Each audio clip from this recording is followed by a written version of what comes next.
आज एक बहुत ही कमाल की कहानी सुनाता हूं। ये एक ऐसी कहानी है जो हमें अपने ही बारे में सोचने पर मजबूर कर देगी। ये कहानी है खुद को खोजने की और उस शक्ति को पहचानने की जो हम सब के अंदर कहीं ना कहीं छुपी हुई है। तो चलिए शुरू करते हैं। अच्छा, कहानी शुरू करने से पहले एक सवाल, एक बहुत जरूरी सवाल। क्या हम अपनी पूरी क्षमता से जी रहे हैं? या फिर समाज, हमारे आसपास के लोग, या शायद हमारा खुद का डर हमारी काबिलियत को कहीं रोक तो नहीं रहा? ये पूरी कहानी इसी एक सवाल के चारों ओर घूमती है। तो कहानी शुरू होती है कह सकते हैं एक बड़ी ही अजीब सिचुएशन से। जरा सोचिए, जंगल का राजा, एक शेर का बच्चा ऐसी जगह पल बढ़ रहा है जहां उसकी दहाड़ ही छीन ली गई हो। तो होता क्या है, कहानी की शुरुआत ही बड़ी इमोशनल है। एक छोटा सा शेर का बच्चा पैदा होते ही अपनी माँ को खो देता है, बिल्कुल अकेला, बेसहारा। पर तभी किस्मत देखिए, उसे भेड़ों का एक झुंड मिलता है और वो उसे अपना लेते हैं, उसे पालना शुरू कर देते हैं।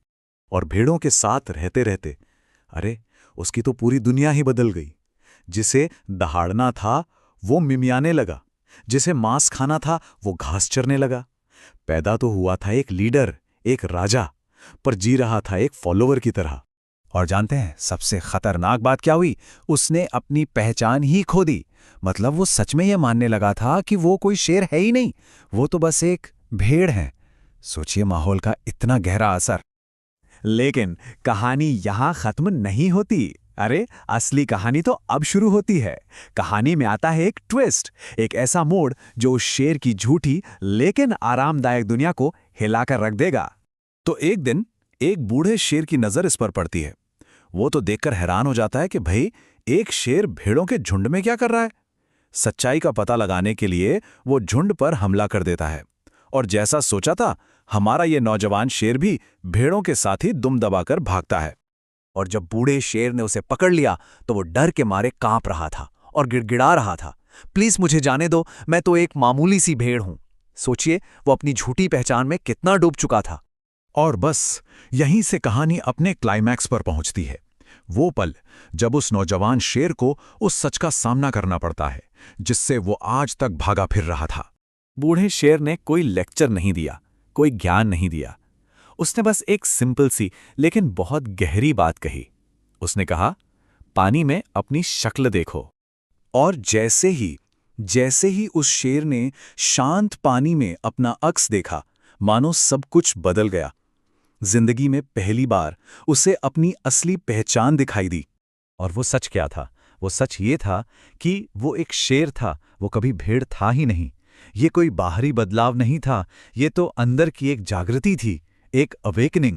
और इसी एहसास के साथ उसके अंदर से जो दहाड़ निकली, उसने पूरे जंगल को कंपा दिया। ये सिर्फ एक आवाज नहीं थी, ये उसकी असली पहचान का, उसकी असली ताकत का ऐलान था। तो चलिए अब इस कहानी से बाहर निकलते हैं और अपनी दुनिया में वापस आते हैं। देखते हैं कि इस कहानी का हमारे लिए क्या मतलब है, क्योंकि ये कहानी सिर्फ एक जानवर की नहीं है, ये हम सब की कहानी है।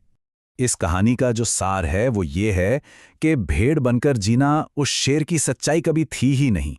ये तो एक दिमागी जाल था, एक मेंटल ट्रैप, एक ऐसी बाउंड्री जो उसने खुद पर लगा रखी थी अपने आसपास के माहौल के वजह से। तो कहानी में जो भेड़ों का झुंड है वो असल में डरपोक लोगों की भीड़ को दिखाता है। और जब कोई ऐसे लोगों के बीच रहता है तो बड़े से बड़ा बहादुर भी डरपोक बन सकता है। और वो जो दहाड़ है, वो अपनी असली ताकत को, अपनी असली पोटेंशियल को खोजने का सिंबल है। तो सवाल ये है कि कोई अपनी दहाड़ को कैसे खोजे? देखिए, सबसे पहला स्टेप है अपनी कमजोरियों की सोच को दूर फेंकना। दूसरा, उस भीड़ की सोच से बाहर निकलना जो कहती है कि सब ऐसा करते हैं तो तुम भी ऐसा ही करो। तीसरा, अपने अंदर झांक कर अपनी असली ताकत को पहचानना। और आखिर में उस ताकत को अपनाना और उसके हिसाब से जीना, बिना किसी डर के। तो आखिर में यह कहानी हमें एक सवाल के साथ छोड़ जाती है कि अगर हम सब अपनी लगाई हुई सीमाओं को तोड़ दें, अपनी असली क्षमता को पहचान लें, तो हमारी दहाड़ कैसी सुनाई देगी? इस पर सोचिएगा जरूर।